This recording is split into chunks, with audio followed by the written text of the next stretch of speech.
Hey guys, so I wanted to make a video on what are the benefits, the pros and cons of buying a pre-sale unit. If you guys don't know, my client currently has a pre-sale unit going up here. This is my client Venda Living is my client's pre-sale unit that are in the works. So as you can see, in a pre-sale unit, you are buying. So some of these are sold, some of these are for sale, and some of these are waiting for building permits, as you can see.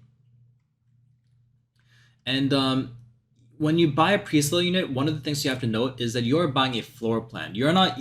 These are the floor plans for the house, and the left images are all. Uh, Actually, these are digitally generated, but actually, never mind. The floor plan actually does. There are. If we Some of the units have been constructed, so we do have a visual of what it looks like. These are the completed units inside. You can check it out here. So, but if you're buying a just started pre-sale unit that has no units completed and everything is just in the construction period, which I attended one of my clients' construction properties that are under construction, that are not completed. You have to use your imagination. You have to buy based on what you can see from the floor plan. So if you buy, like, these are obviously completed houses, but if this was maybe 2 years ago or 3 years ago when this was still in the in the planning processes and from the developers,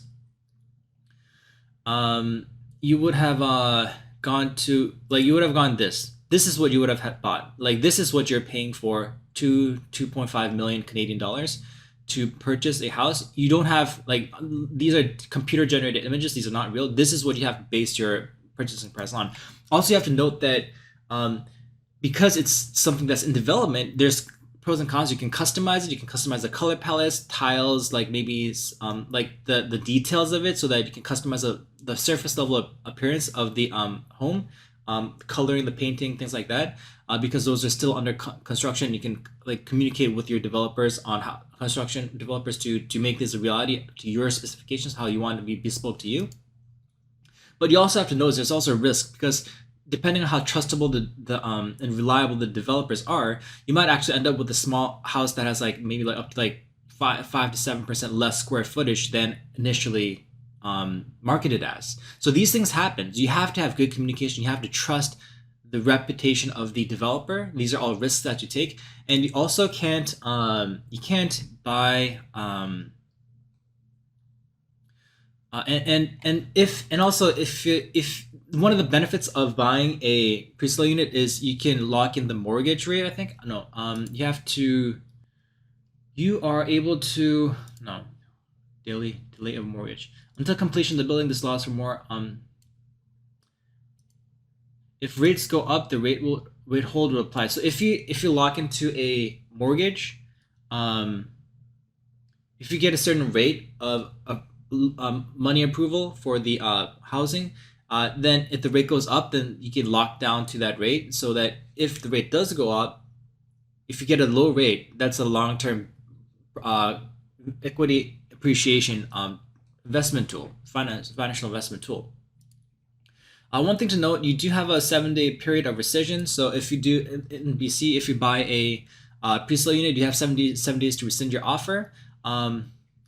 Also, you have a warranty protection in BC. So it's called the 2-5-10-year rule, which is located here. 2-5-10 rule. New home warranty insurance includes a minimum of 2 years on labor and materials, 5 years on building envelope, and 10 years on structure of the building.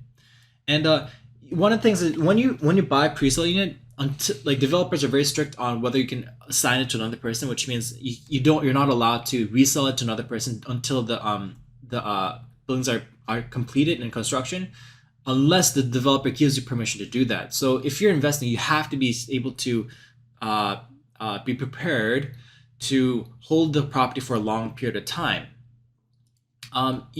Assignments are called assignments in real estate pre-sale. So assignments is like when the original buyer of a pre-sale condo sells the rights to a finished condo to another buyer before that condo is finished. So you can do it, but it's very complicated. So if you're buying, you have to be prepared to hold in your investment for the long term. This is not a get rich quick scheme.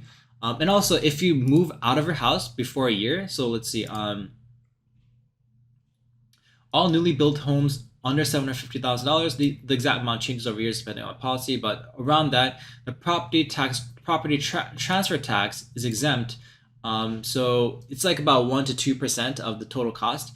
So if you buy a pre-sale home, a new home, you do have to pay 5% extra GST because it's a new product, new property. But you're still, if you plan on living in it for at least a year after the purchase it yourself, the purchaser, then you're exempt from the property transfer tax. So there's the benefits of that. You get a more customized house. You get to talk with the developers and have an ongoing process. You know, it does take 2 to 3 years for the house to actually finish constructing, but you can actually have a conversation with that, and you can avoid things like the property transfer tax if you just follow certain rules. So that's good. So now, what are the downsides of buying a pre-sale unit? So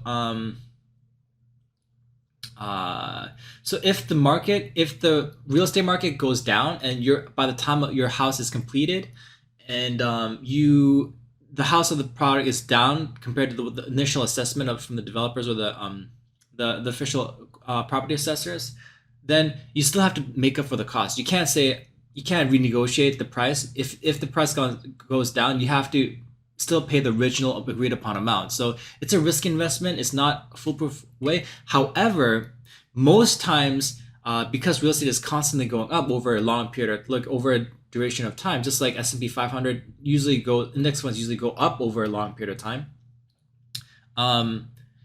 It's usually a good investment if you have the funds to use it as a financial basket tool to move forward with your financial growth, financial appreciation. So there's no guarantee of profit. It can go up or down, and then once again, you are purchasing you have to use your imagination. You have to purchase through a floor plan. It's not something that's going to be immediate. You get customization abilities. You get to talk with the developers and have ongoing communication. But at the end of the day, you're still buying something that's an idea, something that's only in blueprints. You're not buying a real physical existing building property at the moment. So you do have to go in with a grain of salt that it might not turn out exactly the way you need to, although you have more room for customization as well. So you have to maintain that communication going. So I hope you guys enjoyed this video. I hope this helped you deciding whether you want to purchase a pre-sale unit or not, weighing the advantages and disadvantages of purchasing a pre-sale unit. I hope you guys helped. I'll be making more videos, and I'll see you guys on my next video. Thanks.